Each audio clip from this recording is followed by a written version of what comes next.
All right, guys, welcome to this morning. I didn't have a lot of prepared sequences or anything, so just tried to build a couple things up today. Mainly have a drone from Eurorack, which you can kind of hear right now, which is kind of the bass going on right here. And on top of that, of course, I had the piano to begin with.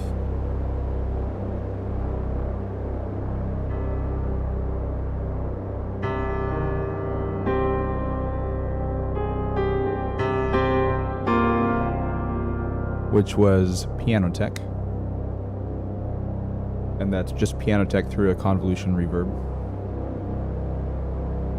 The next one I had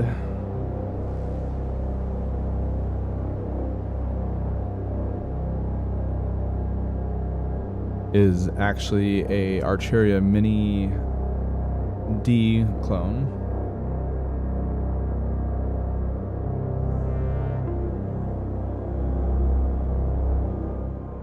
And the Mini D clones sound like this.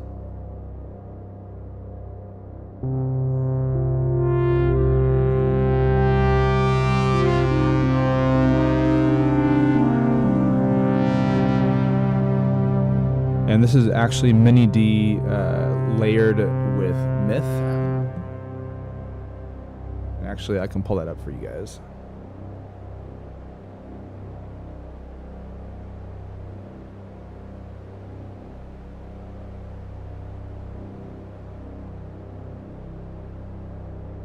So at first we just have Mini D.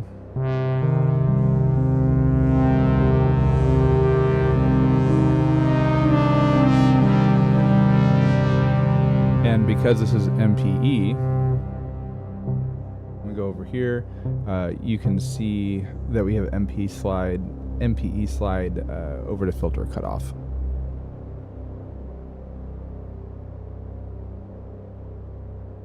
Kind of right in here. That allows me to do the pressure mapping to what I'm playing here.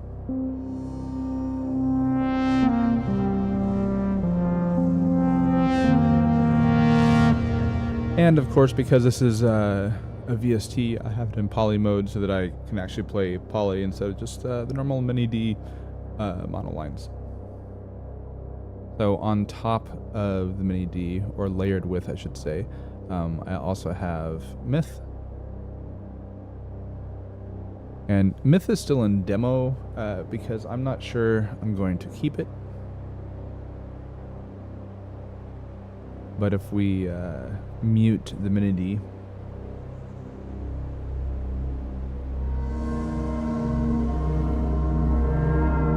it makes some like very cool paddy sounds.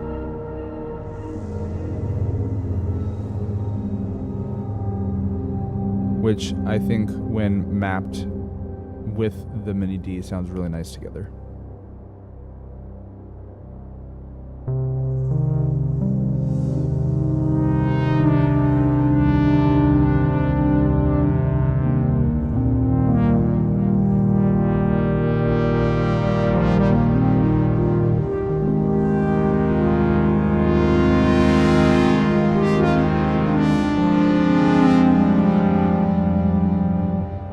So yeah, that's Myth. Thanks for Garen for pointing me towards Myth. Like I said, I'm still not sure I'm keeping it, but so far it's been interesting. It has MPE compatibility and all that. I'm just not sure I like it enough. We'll see. There's a lot of other pad options out there for making this stuff, but it is kind of cool visually and it does a lot of cool things.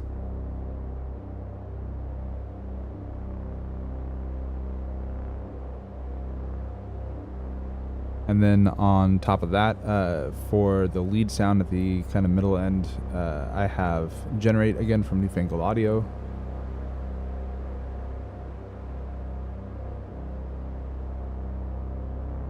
Which sounds like this.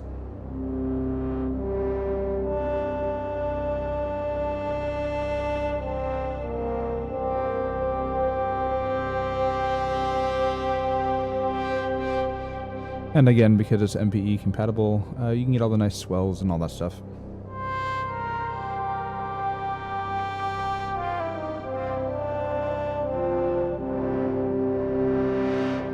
And typically I'll keep the lead line in mono mode, but I did switch it up to a poly here.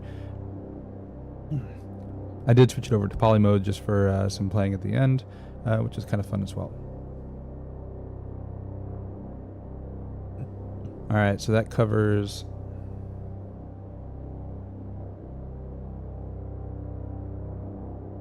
the drone, the mini D myth layer, the piano tech, and on this one I have generate from Newfangled Audio. Again, oh hey, good morning, Garen. You know what? I should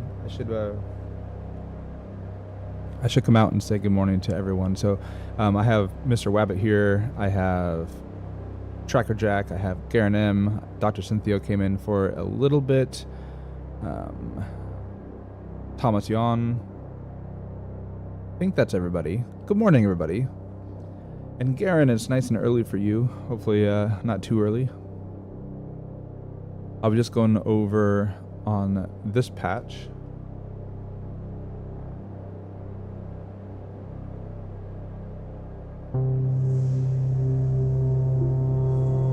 Because I have myth layered with it.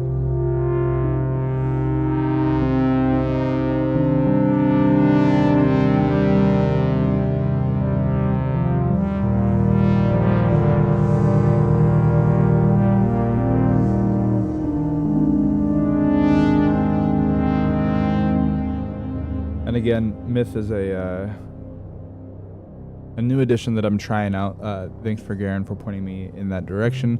I do only have a demo, Garen, because I'm not sure I'm keeping it yet, but it's pretty fun to play with.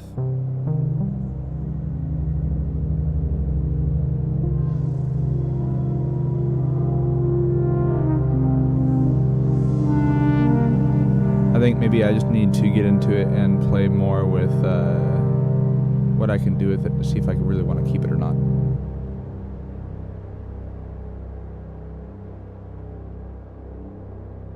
But again, that's a layer down here with the mini V, the mini D, and myth together into one nice kind of layer.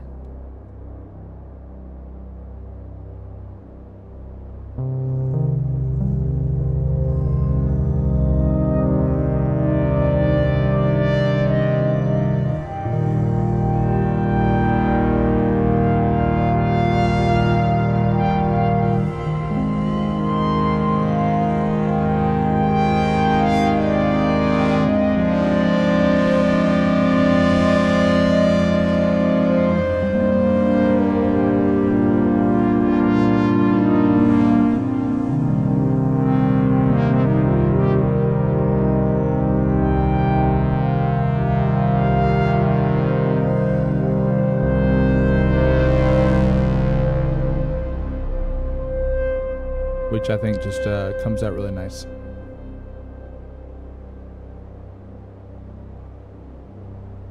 And last but not least, I have an instance of Easy Drummer.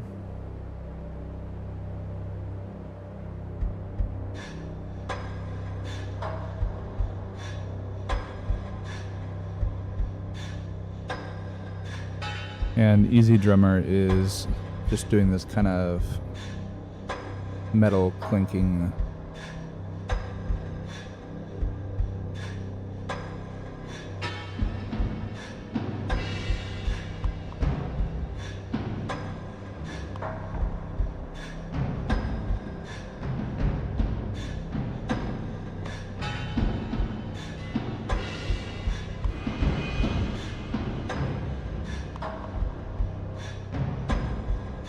So, kind of sounds nice.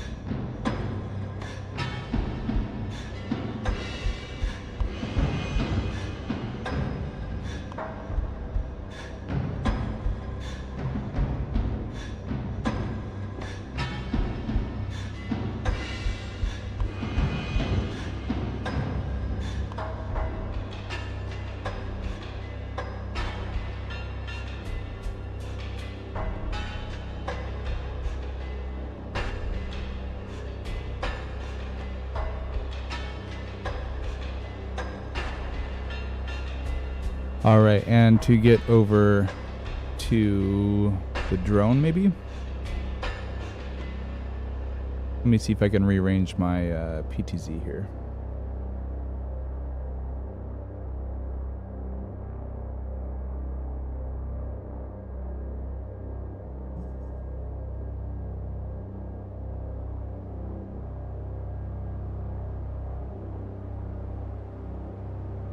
And let's see if I can get it in focus, because apparently I had it in manual focus.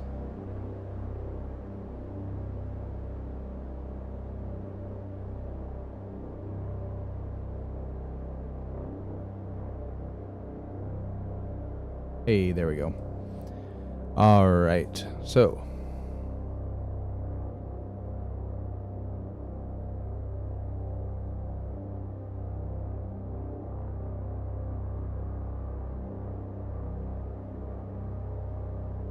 we have the 4MS ensemble oscillator.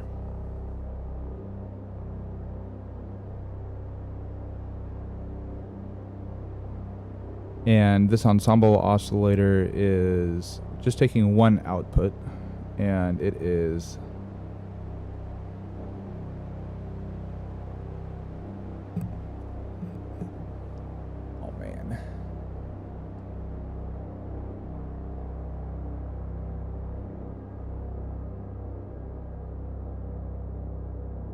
sorry, guys.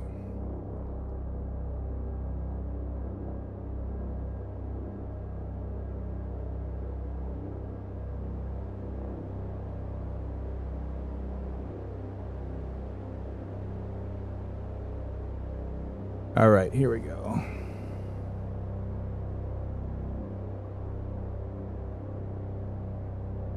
All right, so we're coming out of 4MS oscillator here, and we're coming down into this stereo mixer, and this stereo mixer is also putting it over to Hickory Bastille, and that is going down into my Life Forms mixer down here, and sending effects up through the Strymon Magneto and Starlab down here. So overall 4MS, stereo filters, Magneto, Starlab, and back down to the mixer.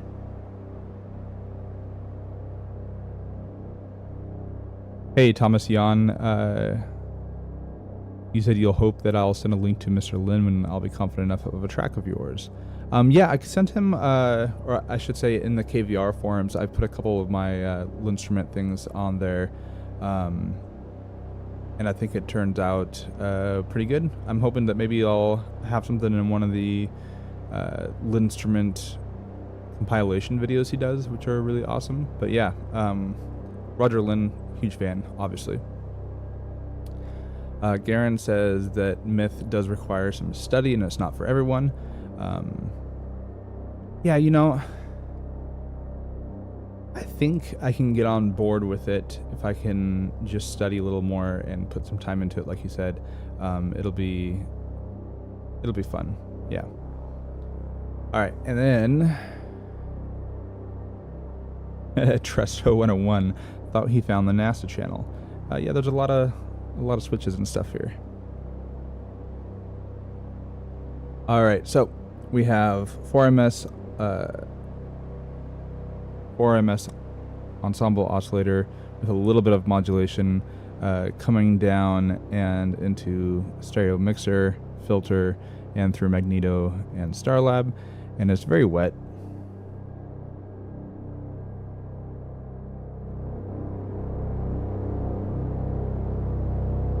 And it's not doing a whole lot. Oh, I also have the fifth coming in, which is just an overdriven sine wave from another just analog oscillator.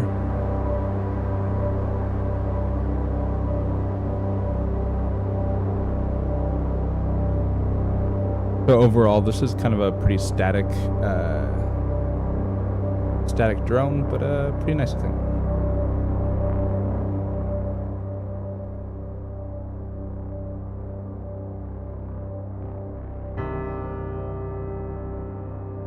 And again, sorry for the overhead cam moving around being all janky, but I only have one overhead camera right now, and it's kind of hard to point it between the rack and the cube bed.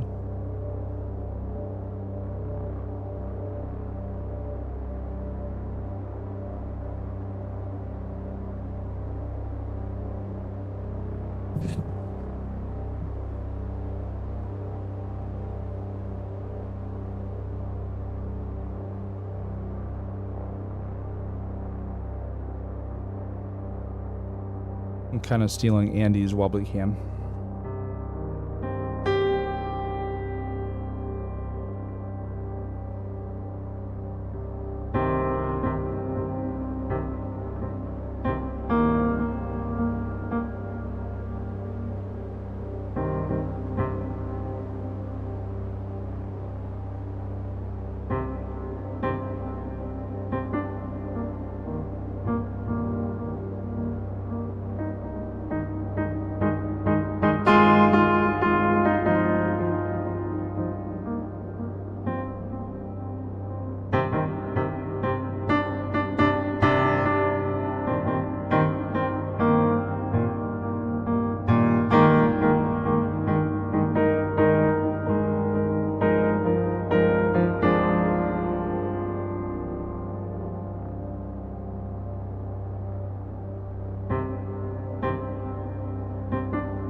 Hey guys, I just saw that apparently I just hit 500 subscribers. Interesting number for sure. I think overall I'm appreciative that 500 people would bother looking at anything that I'd make on YouTube.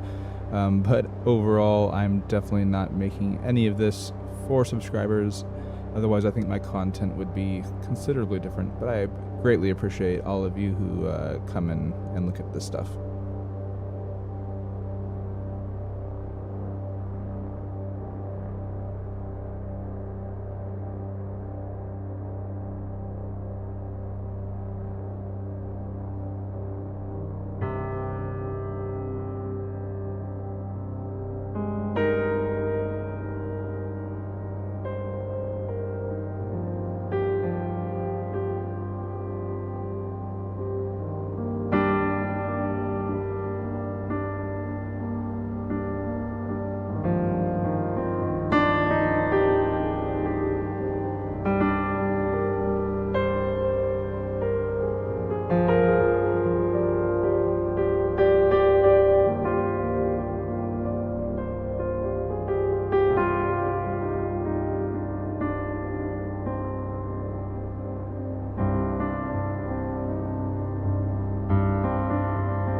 All right, I think I was talking in Discord the other night that the piano playing on the instrument is kind of interesting for me internally because I'm like rewiring my brain from normal piano and bringing it over to the instrument, because I've had the instrument now for almost a year, and I think overall I'm very happy with it. I'm very happy with it, right? But it is kind of an interesting relearning process internally, going from those other instruments, specifically woodwinds and actual piano key beds, to the instrument. And then you kind of find yourself getting into habits and such, because you're learning like geometric patterns. But then interesting things happen when you like want to play a song that you know that is written and you've played on like guitar or piano before, and you try and bring it over to the instrument, and that whole internal process of how you've memorized that song and trying to basically translate it in your brain to this controller is really kind of crazy in my head. Especially since on the grid in particular, I definitely think in relationships from root, so everything is the 1, the 2 minor, the 3 minor. Besides this one orange dot here, I couldn't tell you if this is C or D or A, but I can tell you the relationship between a minor chord and a major chord and adding the 7th in, all those, and I can do all those for each of the intervals on the scale, which is kind of interesting, but a completely different way of thinking, and is very, very hard. All right, Garen says going from a traditional keyboard to pads is hard, at least for you, since you've been playing keyboards for so long. Yeah, I was never much of a huge regular piano player, right? Like I obviously fiddle around a little bit, but it is not my primary instrument like you, Garen. But I've played it enough that between guitar and piano, that when I go to play this, that I can learn it and learn scales and chords on it. But when I actually go to play something that I've played on another instrument, it's very, very weird. And so I think an example, if we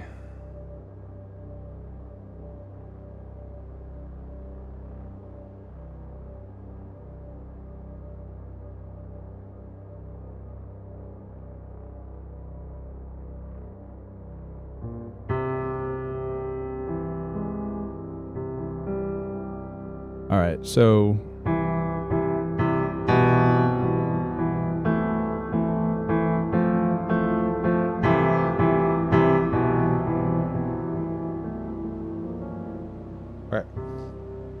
on guitar, this would be C major to E minor, right? And if we think of like, hey there, Delilah, plain white tees.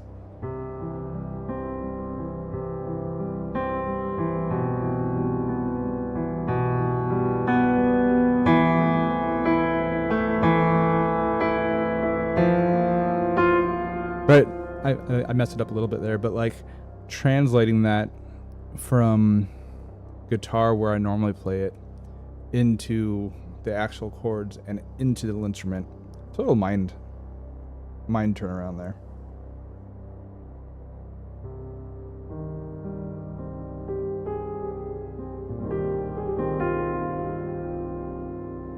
And Trusso, you say it looks hard, and I guess it kind of is when you go to learn it, right? But in the end, if you've played bass or guitar, it really isn't so bad, because in the end, this is just an 8-string bass. Right, so each one is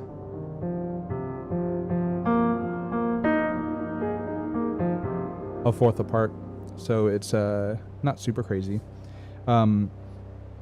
And then, of course, it has the interesting thing where it has the lights that light up for whatever scale you want. So, like right now, I have it as a C minor, actually. Right? But instead of having to be like, oh, I want to play this in E major, right? I can just come over here.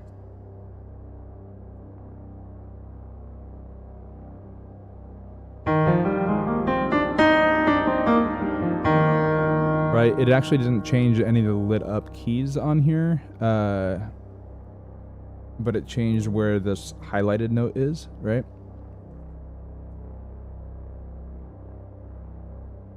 And so it makes me able to change, and none of the relationships between the pads have changed because they're all chromatic always,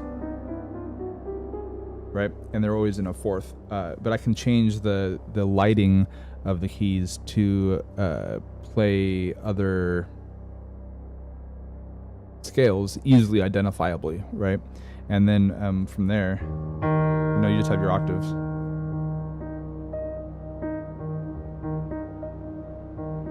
And so if you do a lot of tapping on guitar or anything like that, it all comes out. Garen says, can you set it up to have the same tuning as a guitar so chord shapes remain the same? You totally can. The problem with if you bring like a 6-string guitar tuning to this, where you have instead of being in fourths all the way up, we have that one up here different on the B string. If you do that, you can't really play open chords easily on the instrument. It'd be like over here and something like this, and it kind of makes it hard. You'll find it easier if you keep it in either like the perfect fourth layout and then learn some new chord shapes. Right, so we have like a major chord here, right? But honestly, most of the time I play it up here to the left, right? And if I want to do the first inversion and the second inversion, right?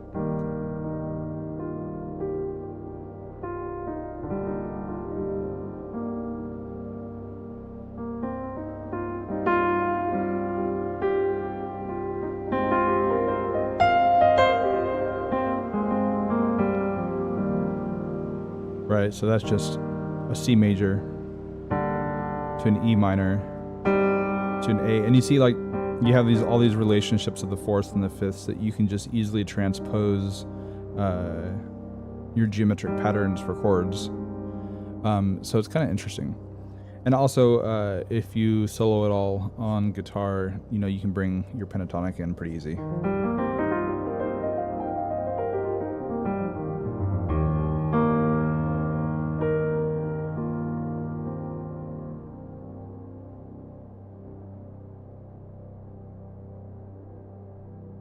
Yeah, Tressa, it's very much like guitar scales with the addition of the highlighting of things which make jazz notes a little bit easier to avoid. It's pretty interesting. And of course, the MPE compatibility, the MPE capability of the instrument with, pitch bends.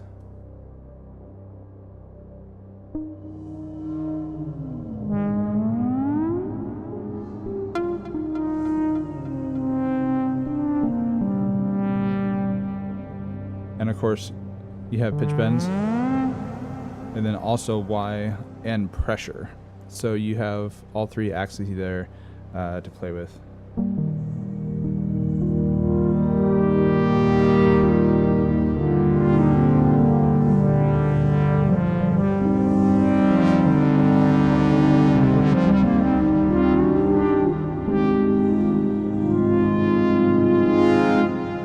And yep, the instrument is obviously polyphonic with polyphonic pitch bend. You do have some limitations. You can have, I think 8 keys down at one time, but one of the limitations is that if you make a box,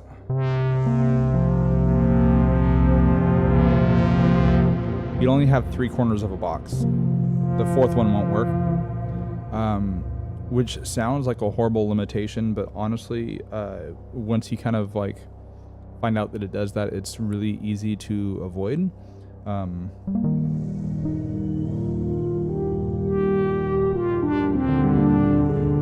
Right, we can go.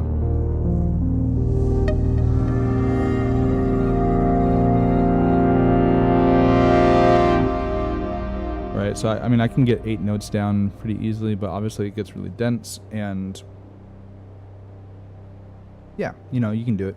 The limitations though of that, like, you can only have 1, 2, 3 in a row, so you can't have 4, which also, for Garen's point of view, would limit some of your standard guitar type shapes. But you can also do cool things like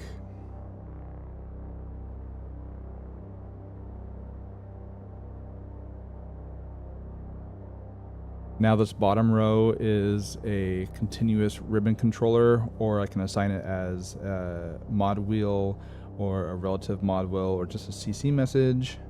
You can do all sorts of cool sequencer things and arpeggios and... Well, I don't have it set up getting sync right now, so the arpeggio is not going to work. But yeah, it has arpeggios, CC faders, a strum kind of layout where you can like play things here and then strum it over here. All that is kind of hokey to me versus just actually playing, but it is very interesting. And of course, you can change the lighting on any of this. So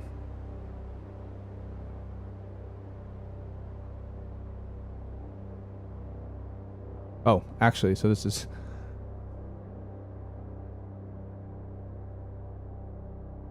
all right. So now in this mode,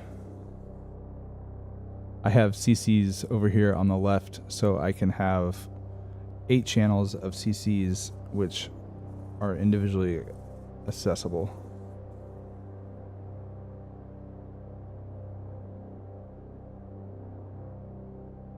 And if I want, I can make them, you know, huge CCs.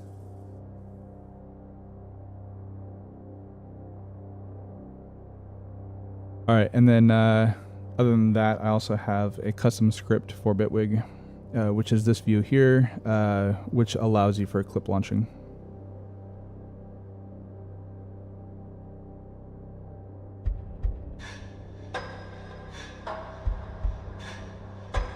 And you can do clip launching, stopping, recording, and all that in here. It is just a little hard to do recording of clips from this view and still get timing right for when it starts. But it is doable if you want. Generally speaking, I'll use this for starting and stopping clips. And then over here on my stream deck, I can have it set up for actually recording tracks a little easier. Garen says, I only know a few guitar chord shapes. Guitar is definitely not my first instrument, but I'm also learning that my brain is not well wired for isometric grids. Yeah, Garen, it takes a little bit of rewire. Like I said, for me, when I first came into this as well, it wasn't my... It took probably a week of playing, and then honestly the pitch bend stuff takes a little bit of muscle memory to not just sound horribly out of tune all the way. I mean, you can turn it off or make it so it's not so reactive to you, but like I remember, like especially now if I go back and look at some of my videos from a year ago, I like the tuning on it is like whew, it's pretty bad. And I think still some of my lead lines and stuff, I still get some tuning issues and all that kind of stuff. And of course you can make that stuff go away, right? Like you can make it so it doesn't react like that, but I think that's part of the process of learning the instrument as an instrument, is getting that muscle memory down for all the nuanced playing that you can do with it. And of course, the other thing I've recently added is the MIDI Fighter Twister over here, which I didn't use a whole lot today. Currently it's just set up as a mixer. But when I'm getting into some sound designy stuff, I can actually assign all 16 of these to whatever I want and do a lot of cool stuff. And the fact that they react with the LED rings to Bitwig's internal position of the encoders is super cool. I wish that,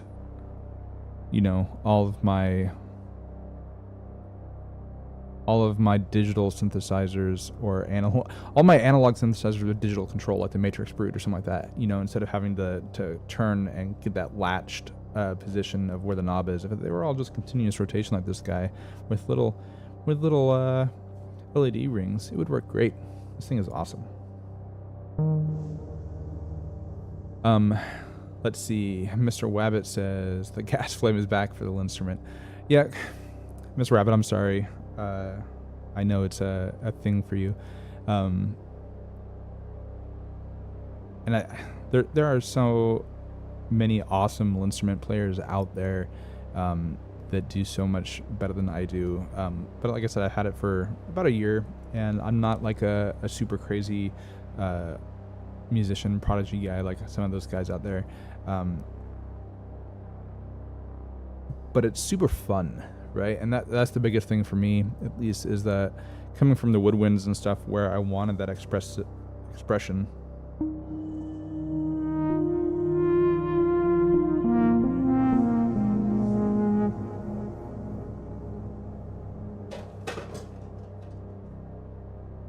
I've been on a journey to try and find something that did what I wanted, so I have, the Express. This one kind of reminds me of Garen's More 4, where you can do, the full X, Y, Z and all that kind of stuff. So I tried, having this on the side of a keyboard and playing on that, and it works, but it's not nearly as intuitive or, I don't know, linking in your brain as just wiggling it on the keyboard, right? And I think maybe that's what the Osmos will do, right? Like, I think if I had the actual keybed of the Osmos where I could wiggle the key and get what I wanted, it would be great, right? And so I'm looking forward to sometime here in the future going and playing on the Osmos in person and seeing if I want to commit to that expenditure for that keyboard, because I think that's really cool. I'm just not sure if there's too much overlap with the Linstrument versus something like the Polybrute. So I'm still kind of playing around with ideas there.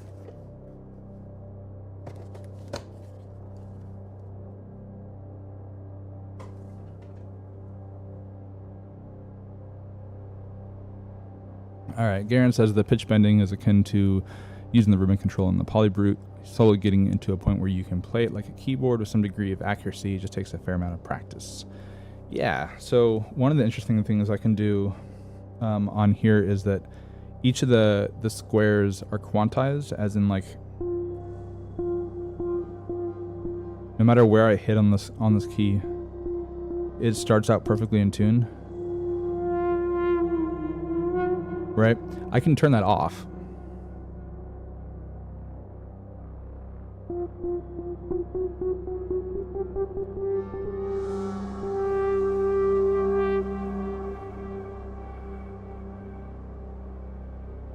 Sorry, now it's all the way off.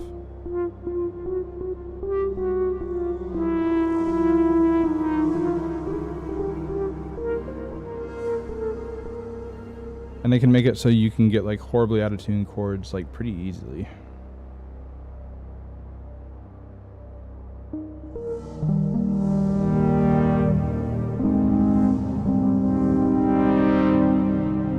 Hey, Anna. Good to see you here. Mr. Rabbit says Osmos equals bigger house. Yeah, I have to give it to the wife already, because honestly this desk is in my living room right now. After we had the twins, our 3-bedroom house is just not big enough anymore, and we have 2 older kids in one room, the twins in one room, and Jeff lost a synthesizer room. So now this lives in the living room, and she's been putting up with me having my stuff in the living room, but it means that I can't have, like, the Matrix Brute out, and I can't be buying, the Polybrute 12 and the Osmos and have that all, out all the time, which is kind of the major thing that's kind of holding me back right now. Garen says the Osmos is amazing to play. There'd be a fair amount of overlap though, but it's going to be vastly different from a Polybrute 12 keybed, which is special in its own way. Yeah, the Polybrute 12's full keybed action sounds amazing, and it's a huge lure for me. I think that the Osmos probably does have a lot of overlap with the Linstrument that I'm not sure would bring a whole lot to me. Unless I wanted to, kind of replace it as a main expression controller, which I have a hard time thinking that I'd get rid of the Linstrument.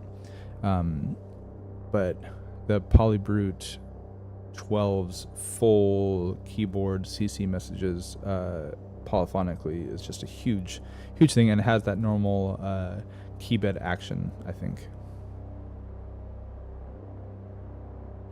But the other thing I have is I've been on the pre-order list for the Relic, which is that huge grid of a sequencer. It's 16 by 16 and it's a monstrosity. And while not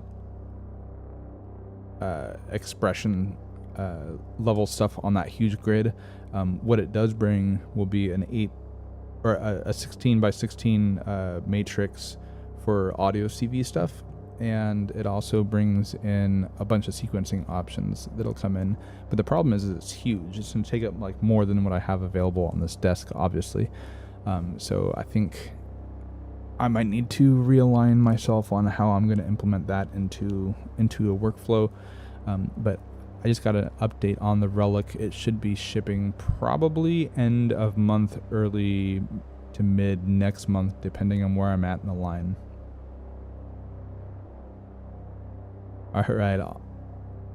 Onyx said, I had the feeling about earning the right to possess one of these amazing instruments. It's like being worthy of pulling Excalibur from the stone. I have many swords and stones at the moment. I think I understand what you're saying.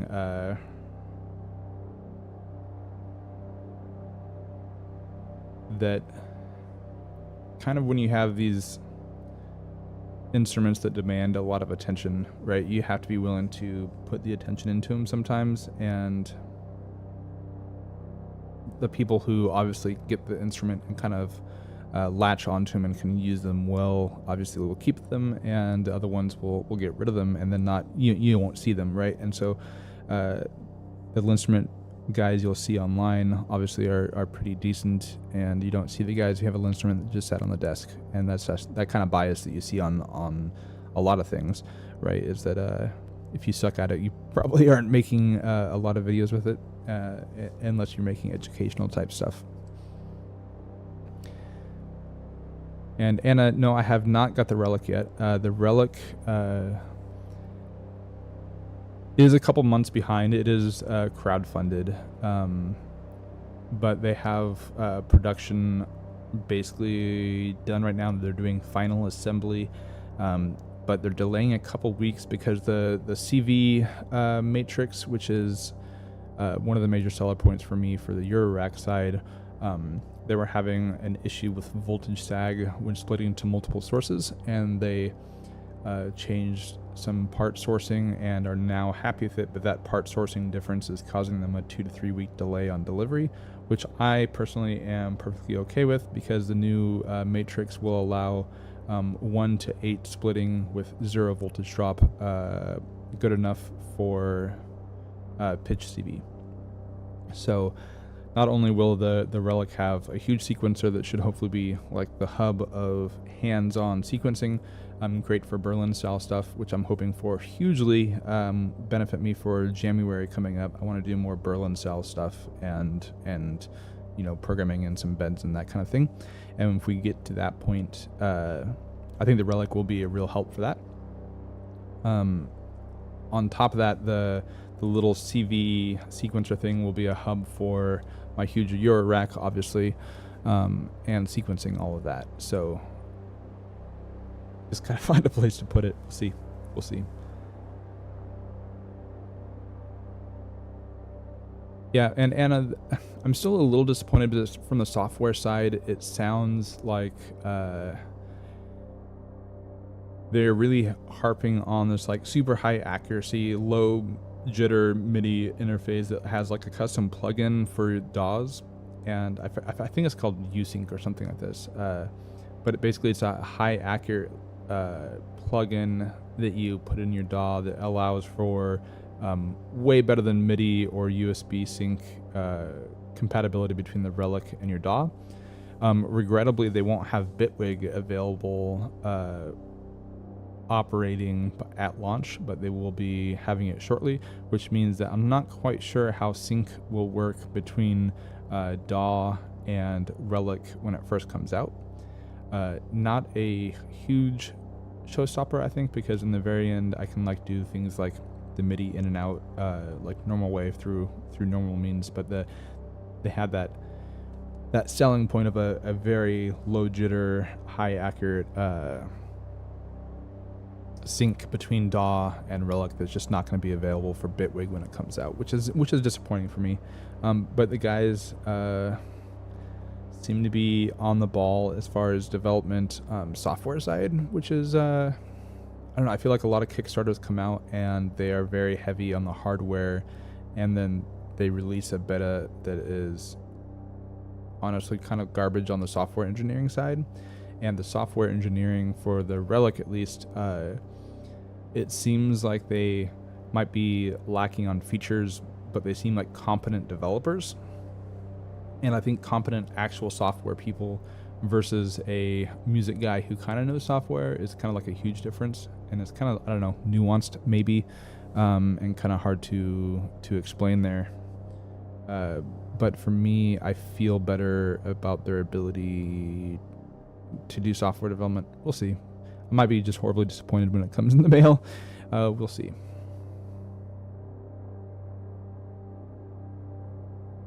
And yeah, and I think overall, even if I don't have sync working, I still want it to be kind of like the hub for DAW-less jamming, right? Where it's a DAW on the box, essentially, kind of like how I was running the MPC. But in this case, have a ton more buttons for all the sequencing stuff. So we'll see how it ends up. And I am running over today, and the babies still haven't woken up, so we're doing good, I think. But I think at this point I'll probably be getting off because the wife will be getting up here soon. The babies will be getting up. But it's been a lot more talking than I usually do, so I appreciate all of you who are coming in to hear me ramble.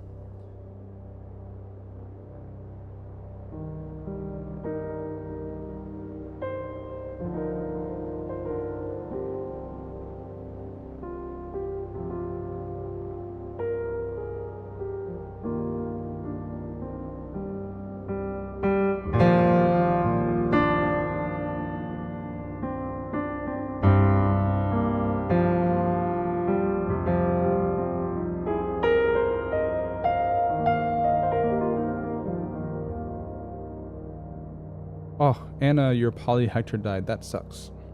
I was pulling out my Bifaco VCMC, which is my little module that, actually...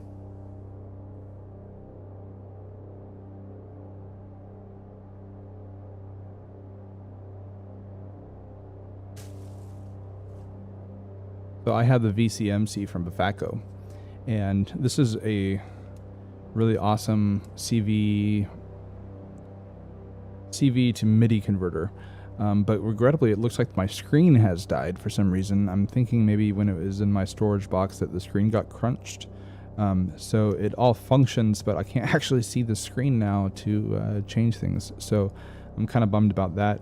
I did verify that the Teensy 3.2 was still good, so I might go and try and repair the screen, but it's one of those sunk time things. How much time do I want to put into this to get it working? We'll see. But I was trying to... My FH2 from Expert Sleepers has 2 channels of CV to MIDI, and it works great. But I was trying to play with pigments, and I was like, oh, I'll just pull out VCMC because it has, 8 channels of CV input, and it'll be great. And screen's not working, so I was super bummed about that.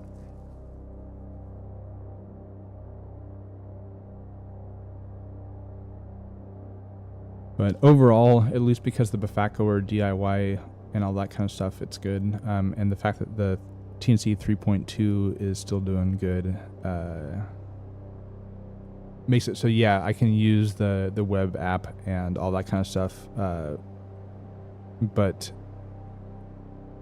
the usability is down, and it just kind of like, it's irritating. So anyway, it is 7:11 in the morning now. Been out here for an hour and 10 minutes.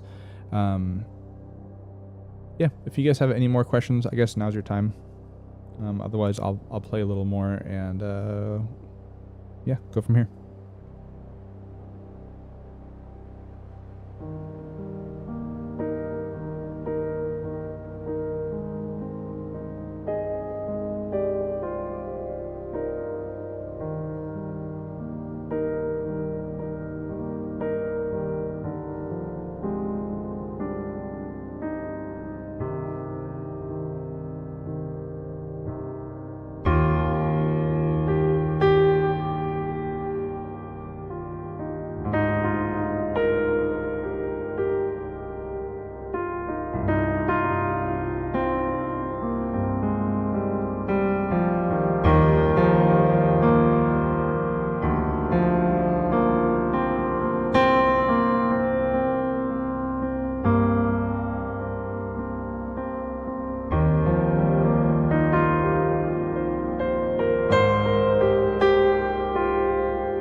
Yeah, Garen, bummer about the Bafako module. It could very well play with the Arturia instruments, how they have that laid out with the 8 faders.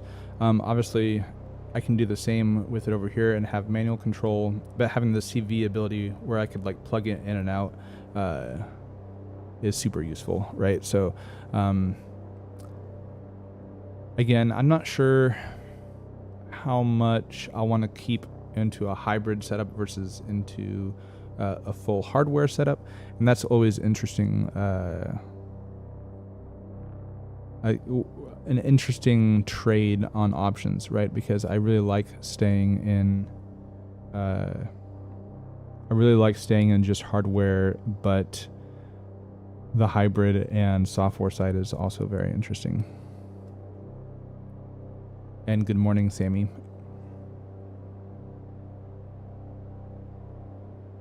So at this point, like I said, I've been going on for an hour and 15 minutes, and I'm about done here, but I'll keep playing. But yeah, Garen, for sure, mapping the primary controls to the 8 faders would be great. I can do it obviously with the MIDI Fighter Twister over here, but having the CV ability on the VCMC would be a huge plus.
All right, guys, I'm out of here. Garen, Tracker Jack, Onyx, Trusto, Mr. Wabbit, Anna. I think that's everybody who came in and said hi. Sorry if I missed you, if I didn't. And Sammy, looks like you're awake, so I love you. And I will see you in just a minute.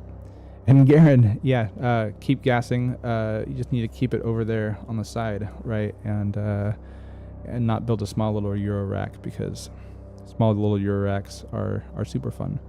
But Karen, I would say if you built up a small little Euro rack, if you went the route of having something like modulation sources and VCMC or the ES9 that would allow your input and output, it would be super fun. But of course, you don't really actually need it. I think you have a great setup, Garen, and I wouldn't change it, but it would be super fun. All right, guys, thank you for stopping by, and I will see you next week.